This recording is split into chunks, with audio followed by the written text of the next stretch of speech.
తెలంగాణ రాష్ట్రం ఖమ్మం జిల్లా ఖమ్మం టౌన్లోని ఖమ్మం బజార్లో వేంచేసి ఉన్న శ్రీ వెంకటేశ్వర స్వామి దేవాలయంలో పంచాంగ శ్రవణం జరిగింది. అట్టి పంచాంగ శ్రవణానికి ఇచ్చేసిన భక్తులు, అధిక సంఖ్యలో పాల్గొన్న భక్తులు దేవాలయంలో పూజలు చేసిన అనంతరం పంచాంగ శ్రవణం విని తీర్థప్రసాదాలు తీసుకొని బయలుదేరిన భక్తులు. మరి ఈ వీడియో నచ్చినట్లయితే తప్పనిసరిగా లైక్ చేయండి, షేర్ చేయండి, సబ్స్క్రైబ్ చేయండి. Thank you. జై భారత్.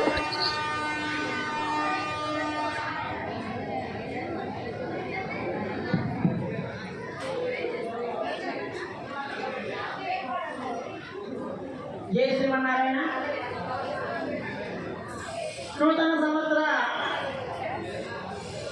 పరాభవన సందర్భంగా మన దేవస్థానంలో ఒక 4 సంవత్సరాలు ఇక్కడ నాగేశ్వర స్వామిగా పనిచేసి శ్రీకాళహస్తిలో నాగేశ్వర స్వామిగా పనిచేసి విరమణ పొందిన కే గుండ్రామయ్య బృందం చేతి ఇప్పుడు స్వామి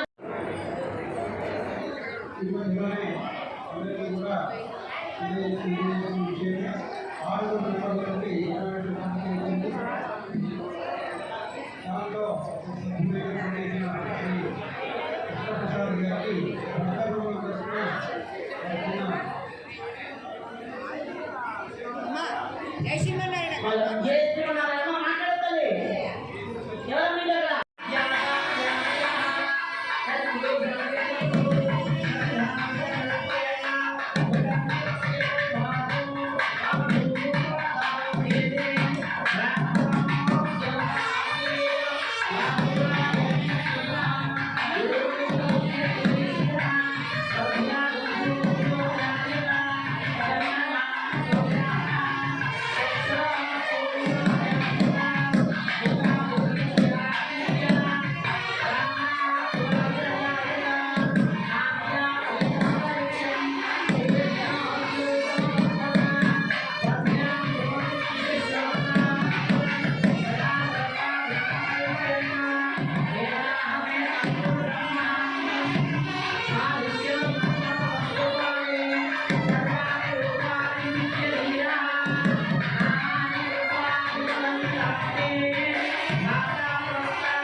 జై శ్రీమన్నారాయణ.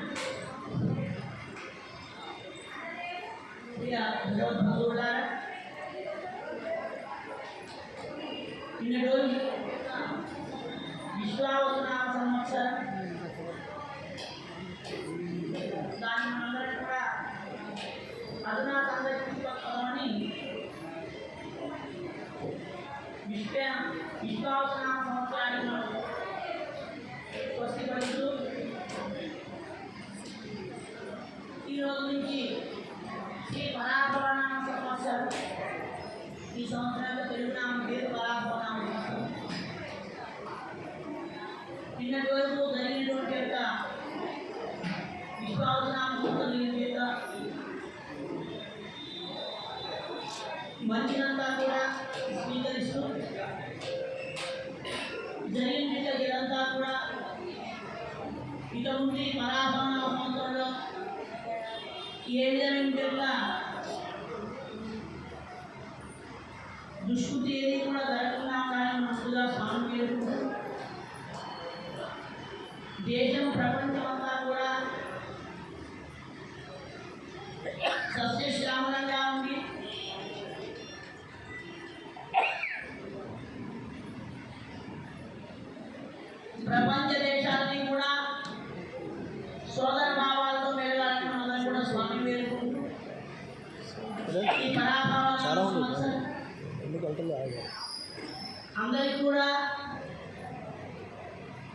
మంచిని చేయాలి, చెడునంతా కూడా వదిలింపజేయాలని ప్రార్థన చేస్తూ అనహవం పరిహవం పరివాదం పరిక్షపం దుస్వప్నం దురితం దుశ్శోకం అంటూ ఈ పరాభవనం పొందుతున్న ఎటువంటి యొక్క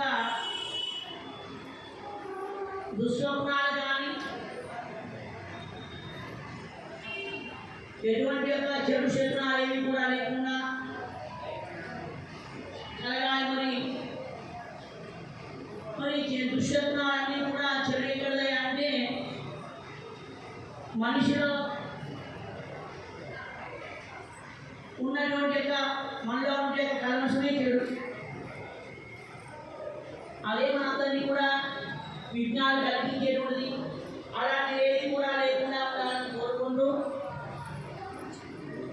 ఇక ఈ పరాభవన అనేసరికి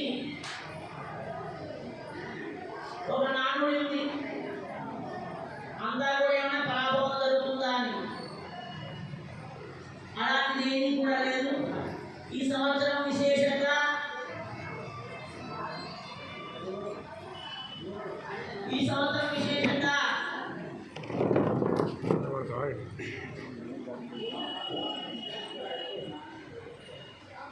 పరా అనేటువంటి యొక్క నామము లక్ష్మీదేవి యొక్క నామం. దాన్ని మనం పరా అంటే లలితాదేవి, పరా అంటే సరస్వతి పార్వతీదేవి యొక్క నామం. భవ అంటే అందరికీ కూడా తెలుసు శివుడు. పరాభవ అంటే మంగళకారుని శివుని యొక్క నామంతో ఉండే ఆయుధముల యొక్క నామంతో ఉండే సంవత్సరం కనుక మనకి ఏ విధమైనటువంటి యొక్క అమంగళాలు ఏవి కూడా జరగకుండా అన్నీ కూడా శుభప్రదమైన మంగళకరమైన యొక్క కార్యాలే జరగాలని మనం కోరుకుంటూ ముందుగా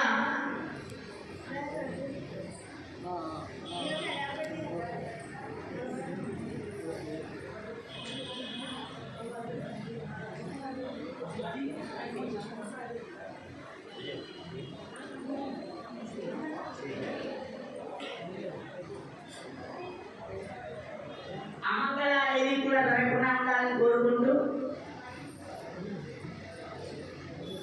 ఈ సంవత్సరం యొక్క ఫలితాంశాన్ని తెలుసుకొని తదుపరి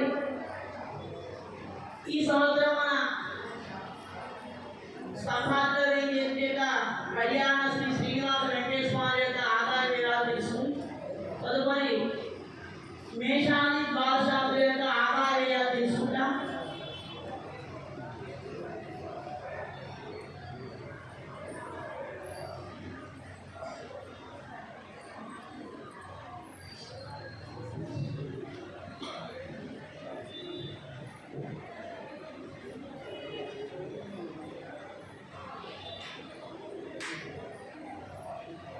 ఈ సంవత్సరం పేరు పరాభవనామ సంవత్సరం మనం చెప్పుకున్నాం. మంగళపురం చేత మహేశ్వరుడు పార్వతీదేవి యొక్క నామంతో పొందిన సంవత్సరం. ఈ సంవత్సరం రాదు వీరసాధిపతి గురుడు, మంత్రి కుజుడు, సైన్యాధిపతి మేఘాధిపతి చంద్రుడు, సస్యాధిపతి శుక్రుడు, ధాన్యాధిపతి బుధుడు, రసాధిపతి శుక్రుడు. ఈ నవనాయకుల్లో 7 మంది ఆధిపత్య శుభాలుగా ఉన్నాయి. ఈ 9 మంది లోపల 7 నాయకులని కూడా శుభాన్ని ఇచ్చేటువంటి వారే ఉన్నారు. ఒక 2 ఆధిపత్యం మాత్రమే పాపలకు వచ్చేటువంటి ఉన్నాయి. ఇక ఈ సంవత్సరం దేశంలో రాష్ట్రంలో పరిపాలన ప్రజానీకంగా జరుగుతుంది. అన్ని రంగాల అభివృద్ధి పదంలో నడుస్తారు. సంక్షేమ పథకాలు సక్రమంగా అమలు జరుగుతాయి. నూతన పరిశ్రమలు అనేక నెలకొల్పడం జరుగుతుంది. దేశీయ ఉత్పత్తి రంగం నుంచి అభివృద్ధిని సాధిస్తాం. దేశమంతటా కూడా పరిశ్రమలు నెలకొల్పుతాయి. ఐటీ రంగం బాగుంటుంది.